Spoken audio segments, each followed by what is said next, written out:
नमस्कार, मैं हूं चितरंजन कुमार और आप देख रहे हैं पब्लिक संदेश। दोस्तों, आज मैं जहानाबाद जिला के, आप देख सकते हैं कि ये नगर परिषद भवन है जहानाबाद में। ये प्रशासनिक भवन है, इसी जगह पर हम आए हुए हैं। बगल में आप ये देख सकते हैं ठेला पर, आपको समझ में आ रहा होगा कि ये नगर परिषद का भवन है तो यहाँ कोई कूड़ा कचरा होगा। जी नहीं, ये कूड़ा कचरा नहीं है, बल्कि एक इंसान का शव है, एक इंसान का डेड बॉडी है। अब आपके मन में सवाल ये भी हो रहा होगा कि अगर कोई इंसान का शव है तो इसको तो शमशान घाट पर होना चाहिए था, परंतु ये नगर परिषद के भवन में आखिर क्यों लाया गया है। अब इसी से आप अनुमान लगा सकते हैं कि एक गरीब व्यक्ति का जिंदगी जो होता है कोई कूड़ा कचरा से ज्यादा नहीं होता है। ये बाबू साहब जो यहाँ बैठते हैं उनकी लापरवाही का नतीजा है। ये इसी भवन में नगर परिषद में जो है एक सफाई कर्मी के रूप में काम करने वाली एक महिला थी, जिनके पति को गुजरने के बाद, शायद इनके पति काम करते थे और इनके पति के काम करने के दौरान में ही उनकी मृत्यु हो जाने के बाद जो राशि, जो मुआवजा या जो प्रोविजंस के अनुसार जो मिलना चाहिए था वो नहीं मिल रहा था। इसके वजह से ये परेशान थी और बार बार इस ऑफिस के चक्कर लगा रही थी। ऑफिस के चक्कर लगाते लगाते लगाते लगाते ये तो थक गई। इनको जो प्रोविजंस के अनुसार मिलना चाहिए था वो नहीं मिला। यहाँ के कर्मचारी जिसके जो रवैया है, उस रवैया के अनुसार जो इनको सहयोग राशि नहीं मिला, जिस राशि के न मिलने की वजह से इनका सही इलाज नहीं हो पाया, क्योंकि ये बीमार थी। और जैसा कि पता चला, विगत 4-5 दिन से इस कड़ाके की धूप में, इस हीट वेव में आ रही थी लगातार, और जिनके वजह से पैसा न होने के वजह से बार बार यहाँ आ रही थी और इसके वजह से इनकी मौत हो गई है। हम इनके परिजन से थोड़ा बात करके जानने का कोशिश करते हैं कि इस प्रकार की मृत्यु का आखिर कारण क्या है। आप हैं, इधर आ जाइए। देखिए, ये जो मृतका हैं उनकी ये बच्ची है। एक बात और बताते चले कि जैसा कि जानकारी है कि जो मृतिका हैं, तो अब ये बच्ची जो है, इनके ना तो माँ रहे और ना ही बाप रहे, और ना ही इनका कोई भाई है और ना ही कोई सहायक है। बस एक सिंगल लड़की अपने परिवार में यही बच गई है। क्या नाम है आपका बाबू? प्रीति कुमारी। प्रीति, आपके माँ का क्या नाम है? शांति देवी। आप पिताजी के नाम? स्वर्गीय मनोज राम। तो ये इनकी मृत्यु कैसे हो गई? मेरी माँ का ऑपरेशन हुआ था हार्ट का, और मेरे पापा यहाँ काम करते थे मानदेय पे। काम करने के दौरान उनकी मृत्यु हो गई, और उनका जो बकाया पैसा, पेंशन, पीएफ जो कटता था, इसके लिए मैं कई सालों से चक्कर काट रही थी। पहले मेरी माँ ने 2 साल चक्कर काटा, उसके बाद मेरी माँ का तबीयत खराब होने के कारण मेरी घर की स्थिति काफ़ी दयनीय हो गई। इसके कारण मेरी माँ धूप से बचाव के लिए नहीं निकल पाती थी। तो 1 साल से 2 साल से हमने चक्कर काटा, और जब यहाँ आते थे तब मनीष सर यहाँ बोलते थे कि हो जाएगा, जाओ, कल हो जाएगा, परसों हो जाएगा, कल हो जाएगा, परसों हो जाएगा, यही बोल के हमें रोज लौटा दिया यहाँ से जाता था। और इलाज ना होने के कारण मेरी माँ की मृत्यु हो गई। अब न मेरे पास पापा है, न मेरी माँ है। ये जिस प्रकार से घटना है, आप बता रही हैं कि इस कार्यालय में चक्कर काटते काटते 2 साल से आप ये हो रही हैं, लेकिन जिनका नाम लिए वो मनीष सर है, तो उनका क्या कहना था? आपके साथ में नाइंसाफी क्यों हुआ? वो बोलते थे खाली कि हो जाएगा, हो जाएगा। हम ये भी बोले कि कुछ पैसा चाहिए तो ये भी बताइए, हम ये भी देने के लिए तैयार हैं। आप जान रहे हैं कि मेरे घर पे कोई ना है, ना मेरे भाई है, ना मेरी बहन है, माँ भी है जो बीमार रहती है। हम लड़कियों के कितना चक्कर काटेंगे। माँ के तबीयत खराब होने के बाद हम अपनी माँ का भी काम करते थे, और अपनी पढ़ाई भी पूर्ति करते हुए में भी यहाँ आते थे। और जब भी आते थे तो हमें यहाँ से लौटा दिया जाता था कि जाओ, कल हो जाएगा, परसों हो जाएगा। हम साहब से भी मिलते थे तो उनसे भी यही बात सुनने की मिलती थी कि जाओ, हो जाएगा। साहब का क्या नाम है? उनका कुणाल ऐसे कुछ नाम है, अभी तो एक बार ही मिले हैं उनसे। कार्यपालक पदाधिकारी जी, उनसे मिलते थे, वो भी यही कहते थे कि हो जाएगा, हो जाएगा जी। लेकिन आज तक हुआ नहीं, और आपके माँ की मृत्यु हो गई। जी। इस प्रकरण में आप देख सकते हैं, इस प्रकरण में ये सरकारी पद पर रहते हुए मनीष जी या जो कार्यपालक पदाधिकारी हैं, उनकी लापरवाही की वजह से ये डेथ हुई है। ये 2 चीज।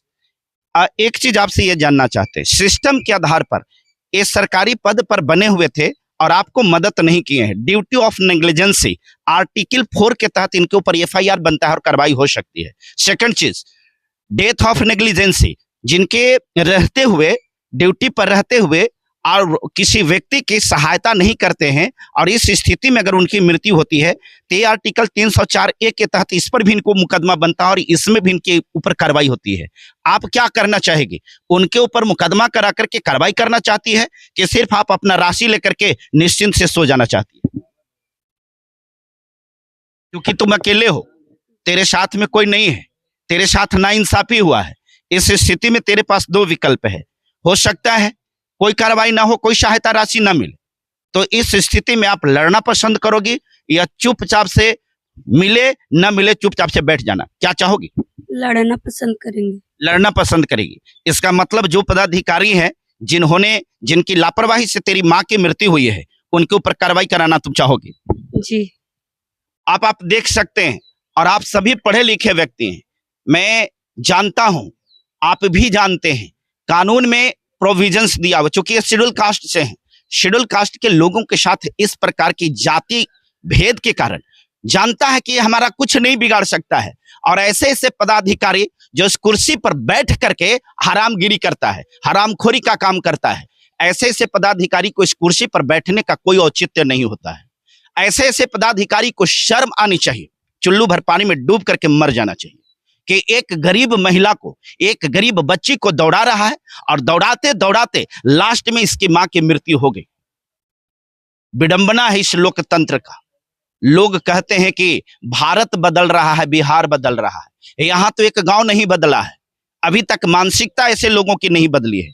और जहां कहीं भी हो, मनीष बाबू और कार्यपालक पदाधिकारी, आप दोनों के लिए मेरा मैसेज है, आपने जो किया है मानवता को शर्मसार किया है। किसी ने अपनी मां को खोया है, जिसमें आपका बहुत बड़ा हाथ है, आपका बहुत बड़ा योगदान है। अगर आपने ऐसा किया है तो ये बहुत गलत किया है, और मैं तो चाहूंगा, मैं पूरे दिल से चाहूंगा कि आपके ऊपर कार्रवाई होनी चाहिए और निश्चित तौर पर होनी चाहिए। और मैं जितने भी सामाजिक संगठन जो हमारे इस वीडियो को देख रहे हैं, आपसे भी मैं आग्रह करूंगा कि इस बच्चे को न्याय दिलाना चाहिए। अगर आप वास्तव में सामाजिक कार्यकर्ता हैं, सोशल एक्टिविस्ट हैं, आप नेता हैं, अगर आपको लगता है कि इस प्रकार की चीजों में कार्रवाई होनी चाहिए तो आप इस बच्ची को मदद कीजिए, क्योंकि ये लड़ने के लिए सिर्फ अकेली है। अगर आपका सहायता नहीं मिलेगा तो ये बच्ची टूट जाएगी और इसको जो न्याय मिलना चाहिए वो नहीं मिल पाएगा। हमारे बीच में ये नगर परिषद के अध्यक्ष होते हैं, हमारे बीच में हैं मुकेश जी, हम थोड़ा सा बात करने का कोशिश करेंगे। अशोक जी थोड़ा सा, आप भाई नगर के अध्यक्ष हैं, बताइए इसमें क्या प्रोविजंस है इनके साथ जो हुआ है उसके बारे में। इनके इधर से बाबू, इधर। नगर परिषद के द्वारा जो लाभ होगा, अभी मुझे तो पूरी जानकारी नहीं है कि इनका किस किस चीज का पैसा बकाया है। जो नगर परिषद के द्वारा जो पूर्ण लाभ मिलना चाहिए, इनका हम सारा फाइल मंगवाते हैं और नियमानुसार इनका भुगतान करवाएंगे। एक महत्वपूर्ण सवाल यह है, आप सब कोई जानते हैं, जब कोई मर जाता है तो उसका शव शमशान घाट जाता है, लेकिन शमशान घाट जो है नगर परिषद के प्रशासनिक भवन में है। मनीष जी की लापरवाही की वजह से, चूंकि एक बच्ची को साल भर से दौड़ा रहे हैं, उसका अधिकार को नहीं दे रहे हैं। 3 साल तक इनका जो अधिकार था, इनका जो नॉमिनी है उनका जो अधिकार था, इससे वंचित रखा गया। कानून में प्रोविजन है कि एक शेड्यूल कास्ट के व्यक्ति के साथ आप प्रशासनिक पद पर बैठ करके भी और उसको अगर मदद नहीं कर रहे हैं, आर्टिकल 4 के तहत उनके ऊपर मुकदमा बनता है। दूसरी चीज, किसी सरकारी पद पर बैठे हुए ड्यूटी ऑफ नेग्लिजेंसी के साथ साथ अगर आप उनको मदद नहीं करते और मौत हो जाती है, आर्टिकल 304A के तहत उनके ऊपर केस बनता है। आप नगर अध्यक्ष हैं, क्या इसमें आप उनको कार्रवाई करा पाएंगे अगर बच्ची लड़ना चाहे तो? नियमानुसार कर्मचारी पे कार्रवाई की जाएगी, अगर अपने आप में बच्ची एक्टिव रहेगी तो। हाँ, बच्ची अगर एक्टिव रहेगी तो निश्चित तौर पर लड़ना तो बच्ची को है, लेकिन मदद करना जितने भी सामाजिक कार्यकर्ता हैं उनसे भी हम अपील करते हैं, और सर आपसे भी अपील करते हैं, क्योंकि आप उम्मीद रहेगा जी मदद हम करेंगे। और यहाँ के कर्मी लोगों से आप पता कीजिएगा कि हम हर वक्त लोगों के लिए खड़ा रहते हैं। ये आप देख रहे थे नगर अध्यक्ष अशोक कुमार जी हैं, हालांकि ये नगर अध्यक्ष आपकी पत्नी है ना, क्या नाम है उनका? रूपा देवी। हाँ, ये रूपा देवी हैं जो जीते हैं, और इनका एक इतिहास रहा है कि प्रशासनिक भवन में आते हैं और जहां कहीं भी किसी भी प्रकार की कोई गड़बड़ी होती है तो उसमें अपनी जिम्मेवारियों को निर्वहन करते हैं। अब ये स्थिति ऐसा है कि जो सफाई कर्मी है, सफाई कर्मी का सही सहायता न मिलना, ये प्रशासनिक भवन प्रशासनिक पदाधिकारी के द्वारा जो इस प्रकार की लापरवाही होती है, इस लापरवाही को रोकथाम करना, इसके लिए कौन जिम्मेवार है, यह एक बहुत बड़ा प्रश्न है। दोस्तों, इस पर आपकी क्या राय है? इस प्रकार के घटना में किसकी जिम्मेवार है, कौन जिम्मेवार है, और इस प्रकार के जिम्मेवार व्यक्ति के ऊपर क्या कार्रवाई होनी चाहिए, कार्रवाई होनी चाहिए या नहीं होनी चाहिए? आप इस पर क्या सोचते हैं? आप जरूर कमेंट कीजिएगा।